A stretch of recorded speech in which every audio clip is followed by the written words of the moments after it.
Okay, so tonight's headliner is a true legend of UK poetry and a champion of the spoken word movement with a passion for storytelling and a voice that's been heard by audiences all around the world. Joelle Taylor has been a driving force behind the power of poetry to challenge, inspire and uplift.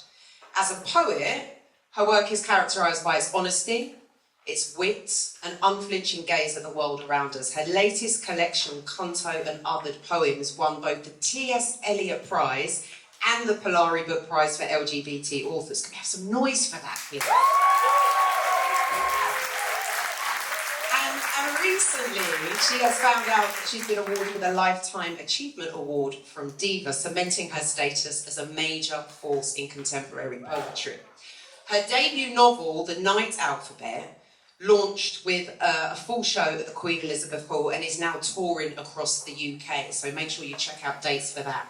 Joelle is a trailblazing ambassador for slam poetry and has also been one of our judges tonight, so thank you for that. She's long been at the forefront, coordinating and pioneering London-wide youth slam, Rise Slam, which later developed into the National Youth Slam Championships, Slambassadors UK. Her tireless work has helped to elevate slam poetry, garnering national attention with features on radio and television. From her roots as a spoken word artist to her current status as a celebrated novelist, Joelle's work continues to push boundaries and challenge conventions. We are thrilled to welcome her to our stage tonight. Please make some noise for the wonderful Joelle Taylor.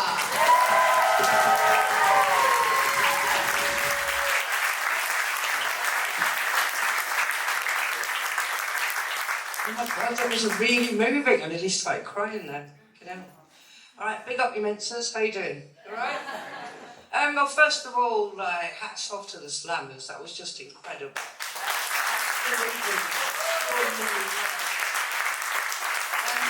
I'm not going to take too much of your time up. I'm going to talk a little bit about this book, Conto and Othered Poems, and then I'm going to do this sort of big piece that inspired the writing and all that sort of stuff. So the book is it's kind of part memoir and it's part conjecture. It's the true story of me and my friends in the 80s and 90s. We were all part of the butch counterculture. I'm gay, by the way. I'm a lesbian, like my father. Trying to keep it real. And it's a book really of grief because I was doom scrolling as you do and found I'm just kind of shortcut the whole story, but I discovered yet another one of my butch friends had died, and it was how she died, which made me think about how she lived and then how we lived and what we did. And this great moment of grief became a huge moment of love. And I started to recognise what we had and what we lost. So just to quickly take you back to the beginning of this book, how it began. So I came out in the 80s, and back then, the most important part of the phrase coming out was the word out, because that's literally what you had to do. You were thrown out of your families, you lost all your friends at school, you were kind of exiled in a lot of ways by the community, and it was interesting to listen to a poet couple talking about being ugly, because that was exactly the experience. You grow up feeling exiled and being ugly. To the extent where people shout at you, there's not as much violence anymore, but it was very, it was ubiquitous, it was everywhere. You were constantly getting spat at or punched, and that was just my goal. So sorry, that's such a bad thing. That's what happens when I don't drink alcohol. So in times of great oppression, there was always great resistance. That's something we're feeling in the LGBT communities at the moment, again, with this kind of rising homophobia and transphobia experience. But back then, it was everybody who hated you, except for the musicians. So if you can imagine it, it was like Jimmy Somerville, the Communards, Bronski Beat, Erasure, Dead or Alive, all these artists, even bloody Culture Club, were kind of like, they were kind of our theme tune. And if you can imagine, all these ugly and exiled dykes from around the country all kind of rose up like these lame swans. And then we migrated to London because we simply couldn't stay in our areas, and it was the difference between between being ugly and handsome, exiled and belonging. We're going to go into the main piece now of this. There's an agency called Apples and Steaks, do you know it? No. Forgive me. They're the foremost literary agency for spoken word artists in the UK. And they commissioned me to write a poem around the theme of protest. And because I'm from the north and all that, I started writing about the miners' strike. And I started writing about being a Greenham woman and the time I spent at the Greenham Common Peace Camps, Google it. And then, like I said, I started doom scrolling and another of my friends had died. So this poem is called Conto. By the way, Conto, it's been great going on the BBC talking about it, because it's an old Sicilian word which it describes, which means cunt. This is called Conto. It's written in response to the idea of protest. Some girls fall from sunlit skies straight down into flat pack. Floral dresses grab their smiles from a hook behind the door. Rescue their faces from riptides of mirrors. Some girls are always falling. Round 1. The body as battleground. You fall and miss.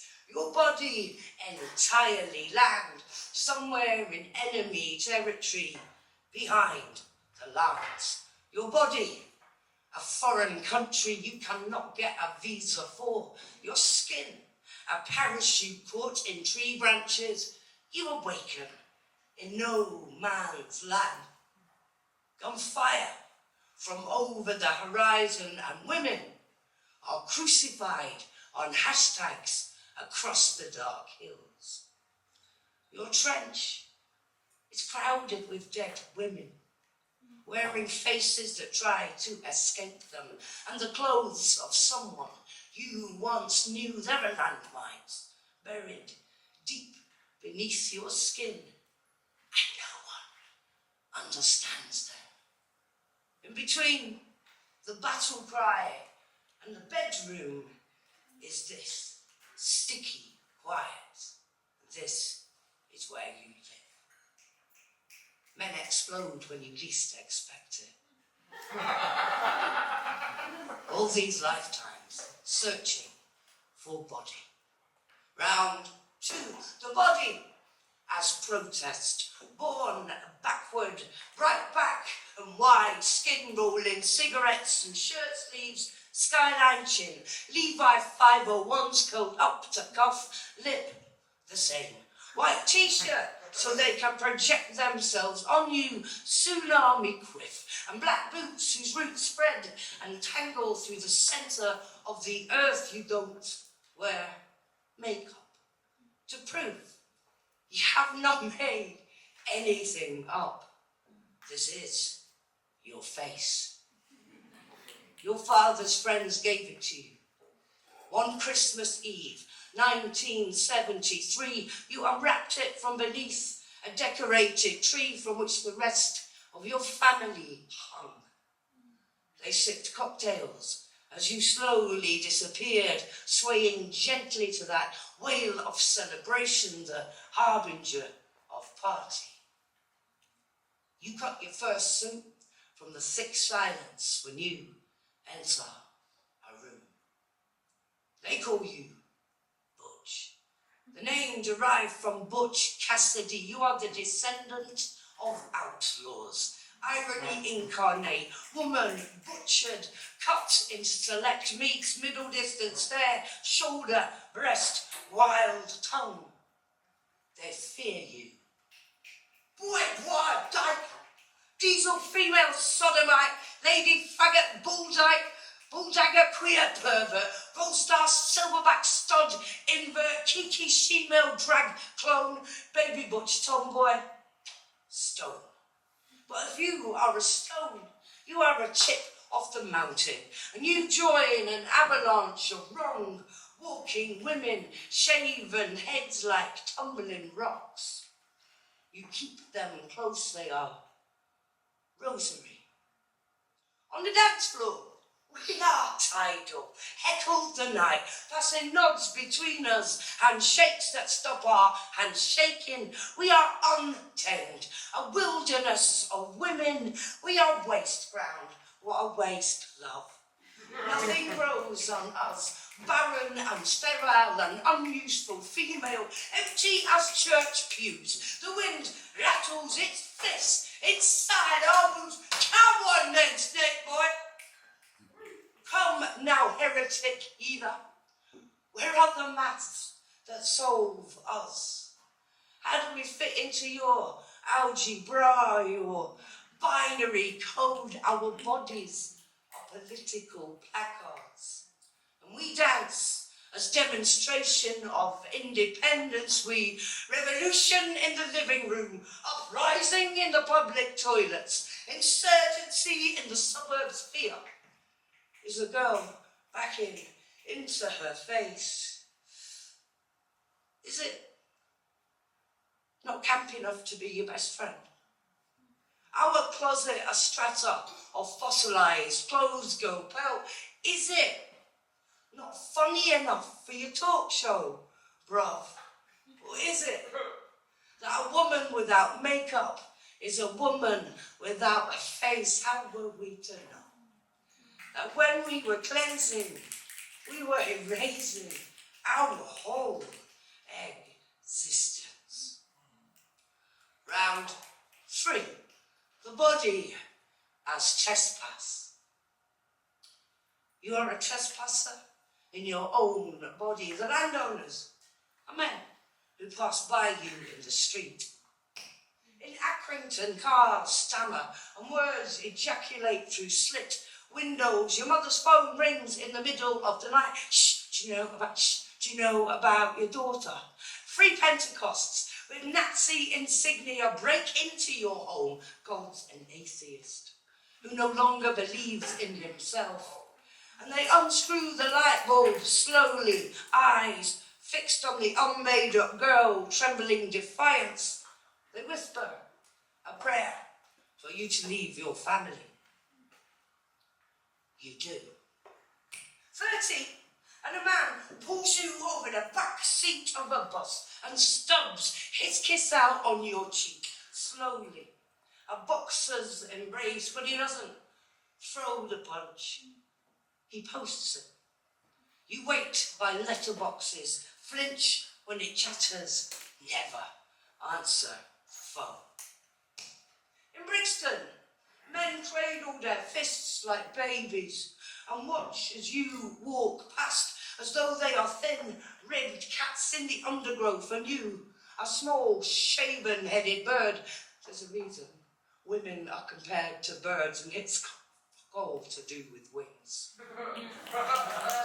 Some songs harden on the wind. Some girls are kept in gilded cages on suburban mantelpieces.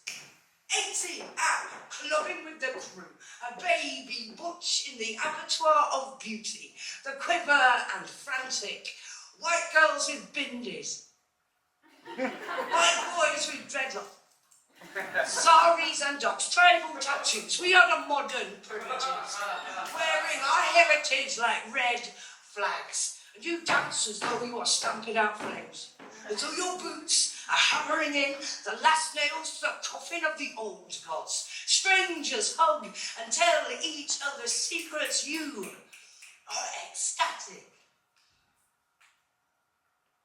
But then the light looks away. Skinny wolves separate you from the flock. Wallpaper, the drugs no longer working as they amber. Aberration, and they must conquer what they cannot name. 23. And you finish rehearsals in the city with nowhere to sleep, so you wish the posh kids good night. And you walk, and you walk, and you walk, and you walk, and you walk, and you walk, and you walk, you walk, and you walk, and you walk, and you walk, and he finds you quickly, and when you come round you are empty, and his eyes are full, and above you twin Gods, this is the first time you think you're going to be killed. When you're not, it's a disappointment. The morning after pill is a communion wafer, and you are forgiven. Your trespasses you learn quickly. Men are broken things, breaking things. Round 4, the body as cemetery. The first time you die, you drink a bottle of cleaning fluid and moths of nurses wrap you in white, swaddling curses. Fuck you, they whisper, a back alley lullaby. Fuck you, they croon as you're interred into your hospital bed. And when the mourners come, they seem happy. A picnic in a mortuary. The third time you die is classic, cinematic. A bottle of your mother's sleeping pills, you swallow them without water, watching a film about a girl who is not loved. The film ends, the cinema empties, but no one notices. The thin thing lying there, mouth like an earthquake, in a country no one can spell. They don't find you till morning. When they do, you are packed off to the fat priest of psychiatry to apologise. You lie. And your smile is a torn cunt. A split. Round 5, the body as backroom. Each night, we have a lock-in, and meet at the back of my heart, smoking in circles, handing grins between us like pass the parcel, opening each layer of the smile until the pith is revealed. We are ferocious women, eating our children, our youth, stepping out of our skins and leaving them draped behind us like soiled wedding dresses falling into each other's mouths. This is love, furious love. We die slowly. Cigarette stubbed against obsidian skies. A brain explodes into night butterflies. A car loses its grip on reality. Suicides by the bouquetful. Not one of my friends was allowed to live in her body unaccompanied. Always a landlord, always a lodger. Round 6, the body as haunted house. In sleep, my body is a haunted house. There are footsteps along fallopian corridors. The corridor is a rope strung above our mouth. I have been woken by blurred voices without bodies, quiet arguments in my basement once. I was possessed by a small girl who looked the same as me, who ate herself on a Sunday afternoon when her parents were downstairs, hardwiring their hangovers and Christmas tunes. Luke induces my heart is a church bell and nobody visits, and God is a man with his hands in his pockets, watching. Round 7, the body as uprising. Oh, you bayonet boys, you truncheon rob. My face doesn't fit my face, but your fist does. Years from now, no one will remember how we fought, how each bruised knuckle was a white boy's head bent in prayer. No one will remember the love, how alike it is to rage, how springs made corporeal are rainbows, or how rainbows became corporate logos, or how we carved our epitaphs into a stone wall.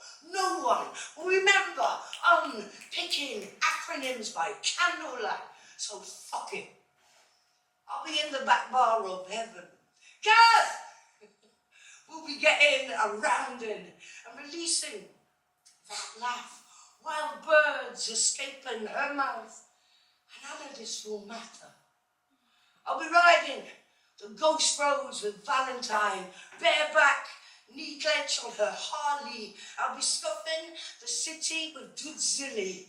Men will stare like open shaft mines. I'll be walking the white lines with Angel, tight mouth, antelope heart. Cassandra George Johnson, Tony Macaroni, Sam Silver, Elder Lauder, Avi Cummings, the Gittins.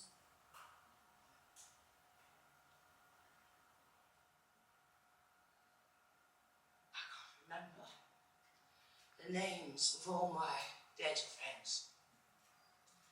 But they're here now. Our grief, a leather jacket.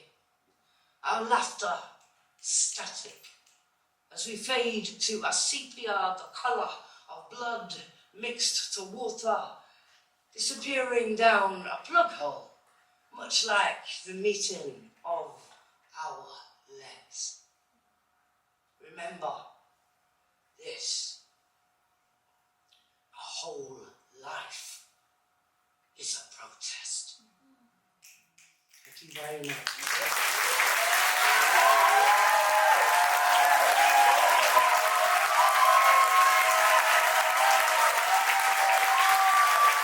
Thank you so much. Big up the service. God bless you all. Stop writing, recording.